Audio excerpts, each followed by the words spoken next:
So, as you guys know, the Lunchly launch was a disaster. It might just be the biggest, or at least one of the biggest controversial YouTuber product launches ever.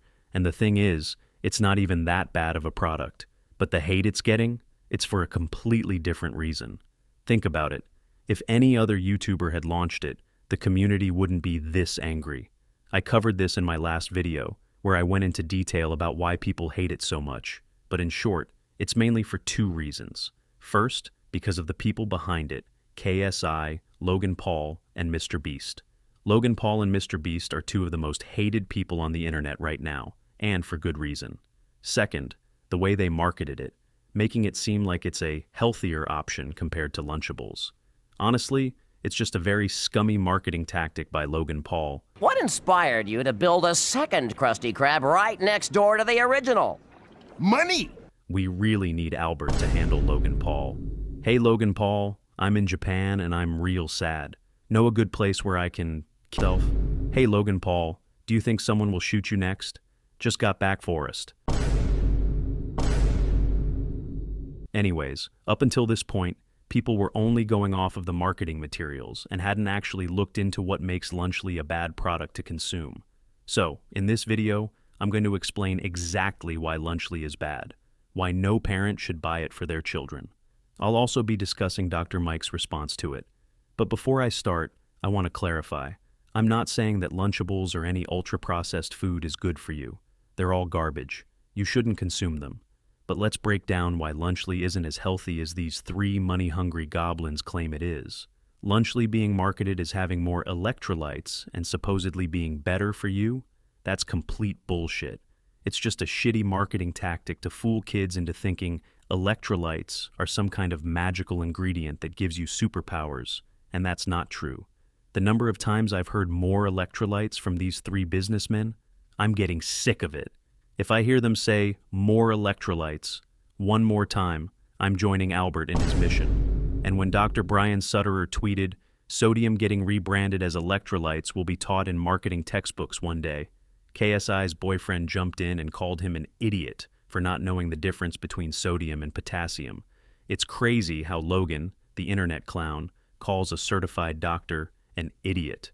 When he was asked about lead and heavy metals in Lunchly, Logan responded with a video saying, "We spend a lot of money to put all meals through X-ray and metal detection to ensure no foreign materials are in Lunchly.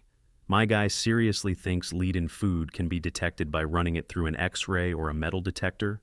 Even I know that X-rays and metal detectors can't detect heavy metals in food, and I'm a computer science major.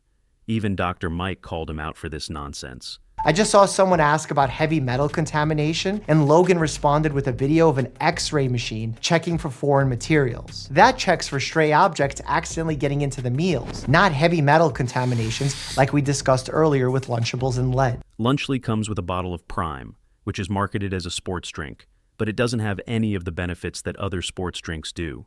Sure, it has 400 milligrams of potassium, but only 10 milligrams of sodium, and that's not good. I'll explain why in a second. Now, compare that to Gatorade, which has 270 milligrams of sodium and only 80 milligrams of potassium. It's easy to get lost when KSI and his boyfriend keep throwing around more electrolytes over and over again, but what they won't tell you is that having more sodium is actually more important. Why? Because when you're working out or playing sports, your body sweats, and sweat is basically sodium mixed with water. Prime lacks any substantial amount of sodium, which your body needs when it sweats. And why don't they add more sodium? Simple, because it would make the drink taste worse. I still think it tastes like shit, but still. In a recent video, Dr. Brian Sutterer breaks it down.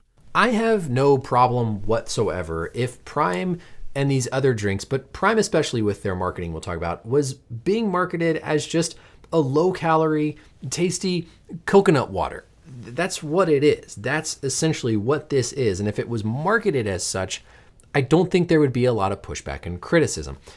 The challenge is that it's marketed with professional elite athletes consuming it as this optimal hydration electrolyte beverage that is good for you when you're exercising, good for your health, good for your hydration. And so they're advertising it like it has these benefits with hydration that simply don't hold up when you look at the science based on the actual electrolyte composition. Now, that doesn't mean that something like Gatorade is 100% perfect either, but the specific thing with Prime is that it doesn't have the amount of sodium that you need for optimal hydration, specifically with sweat loss. And so it's really important to distinguish the different scenarios where people are consuming these beverages. Now, the average person, when they exercise and sweat, the number one electrolyte that you're losing is sodium chloride specifically. That's what gives that salty taste. You're not losing a lot of potassium in your sweat. It's primarily salt. And it's varied from one person to the other, but on average, you lose around 900 to 950 milligrams of sodium per liter of sweat. And some people, depending on the intensity of their exercise, may lose multiple liters of sweat. So you could potentially be losing multiple grams of sodium if you are excessively sweating with exercise. So then you think, well, how am I going to replace that sodium? And that's where these electrolyte and sports drinks, hydration drinks, come into play. And so you would think you want to have a lot of sodium to replace that potentially 1, 2, 3 grams of sodium that are lost. And that's why these drinks historically have salt. That's why Gatorade, when you look at just your standard, this is not the low calorie, the electrolyte Gatorade, 270 milligrams, not as high as something like Element, which is going to have 1,000 milligrams of sodium, but at least there is sodium compared to the 10 milligrams found in this blue raspberry bottle of Prime. Simply put, drinking Prime, if you're excessively sweating to try and replenish your sodium, is not going to adequately replenish your sodium compared to a different beverage. Prime is basically just coconut water and lacks the necessary electrolytes like sodium that should be in a sports drink. Saying more electrolytes is just a marketing tactic because, in reality, it lacks the one thing that's more important in an energy drink: sodium. It's ironic how Logan Paul is pushing Prime as the official sponsor of the UFC, professional football clubs, and promoting it to athletes when it's barely a sports drink. Not to mention, it's packed with harmful ingredients, like Logan Paul's sweat. Let's check out some of the comments. When something is associated with a person called Logan Paul, you know it's bad no matter what. Logan Paul trying to debate a doctor is peak cringe 2024 Twitter behavior. Crazy that so many people care what that junkie thinks. Damn, Logan Paul is getting absolutely grilled, and I don't mind it. Only Logan Paul has the ability to publicly call a well-intentioned, highly educated doctor an idiot. Logan Paul getting on Dr. Sutterer for simply spreading facts is wild. Being called an idiot by Logan Paul on Twitter is all the validation you'll ever need that you're right. Logan Paul is the kind of guy who tries to find heavy metals in your food using a metal detector. Oh wait, he did. Someone please call Albert to handle Nina's wife. Anyways, jokes aside, to really understand how harmful Lunchly could be, you need to know why ultra-processed foods, or UPFs for short, are so dangerous when consumed regularly.